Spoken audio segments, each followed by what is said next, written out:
зарубежные источники, потому что к нам реформа приходит. Иш-чара заманбап шарттарда социалдык өнүктөштүктү өнүктүрүү жана билим берүү системасында билим берүүнүн сапатын жогорулатуу үчүн социалдык өнүктөштүктүн жаңы моделин түзүү жолдору жана башка билим тармагындагы жаңыланууларга карай багыттар сунушталды.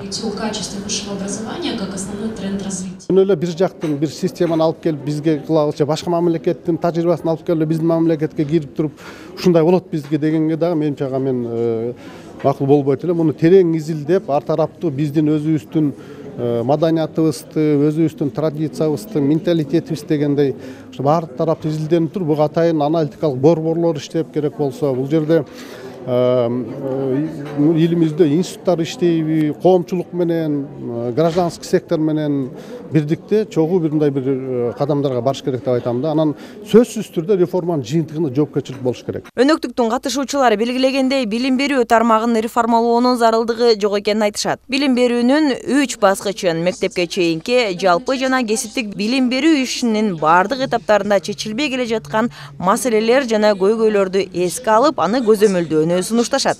Сөзсүз түрдө мамлекеттик тараптан дагы тескөө кандайдыр бир деңгээлде көзөмөл керек. Ошол эле мезгилде базар экономикасынын рыноктук механизмдер менен айкалышкан мындай бир ортосун табыш керек деп айтат элем да бул жерденчи. Анан тияктан бияктан ошо көчүрбөй эле биздин өзүбүздүн Кыргызстандын улуттук моделин иштеп чыгыш керек да.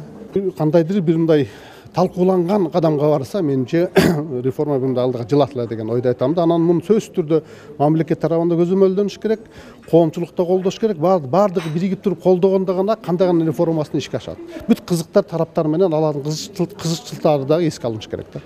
Серепчилердин айтымында аталган тармактагы көйгөйлүү маселелердин бири кесиптик лицейлердин технологиялык жактан артта калышынан, кесиптердин жана жабдуулардын эскиришинен, жаңы кесиптердин келип чыгышынан улам кадрларды даярдоо сапатынан эмгек рыногунун талаптарына дал келбей калуусу. Бул көйгөйдү чечүү үчүн социалдык өнүктөштүктүн жаңы модели керек. Анда иш берүүчүлөр кесиптик билим берүүнү өнүктүрүүнүн негизги кыймылдаткыч күчү болушу керек дешет. Ошо билим берүү системасында түзүп бериш керек. Анткени ал шарттар биринчи тарабынан окуу жайларга жакшы шарттар болуш керек. Себептен аларга сапаттуу билим бергенге, экинчи жагынан ошол эле окуу билим алган ошо мектептеги окуучуларыбыз, колледж, профлицей, университеттеги студенттер сапаттуу билим алганга аларга да шарт керек.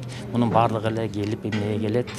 Окуктук ченемдик актылар, мыйзам долбоорлорун жакшы шартта иштеш керек.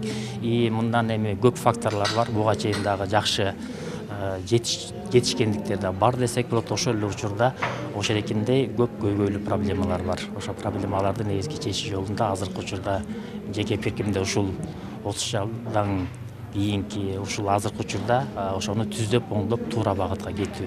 Еднет билим берүү чөйрөсүндөгү сапатты кепилдөө уюмунун демилгеси менен өткөрүлгөн тегерек столдо жогоруда келтирилген маселелердин бардыгын чечүү керектиги, жогорку сапаттагы билим берүүнү талап кылган экономикалык жана социалдык программаларды ишке ашырууга мүмкүнчүлүктөрдү пайда кылуу аракеттери айтылды.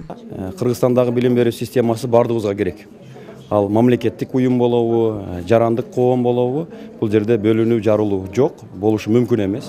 Ошондуктан максатты көздөй бара жатабыз. Ошондой кезектеги платформалардын бири бүгүн дагы демилгелениптир. Ошонун алкагында келдик. Өзүбүздүн ой пикирлерибизди билдиргенге даярбыз. Эгерде колдой турган, колдоого ала турган демилгелер болсо, кандайдыр бир моменттер боло турган болсо, аны талкуу учурунда көрөбүз деп. Тегерек столдун катышуучулары иш-чаранын алкагында билим берүү тармагындагы алгылыктуу демилгелерди илгерилетүүгө, биргелешип аракеттенүүгө жана улуттук өзгөчөлүктөрдү жана чет мамлекеттин билим берүү тармагындагы прогрессивдүү тажрыйбасын эске алуу менен Кыргызстанда билим берүү системасын түзүп, аны ишке ашырууга даяр экендиктерин билдиришти. Ал үчүн коомчулук, кесипкөй эксперттер, мамлекеттик жана жергиликтүү өз алдынча башкаруу органдары эл аралык долбоорлор аркылуу көтөрүлгөн билим берүү маселелерин ачык айкын талкуулай баштаганы маанилүү экендигин айтышты. Жанар Эсенова, Эсен Үсен уулу, СТВ.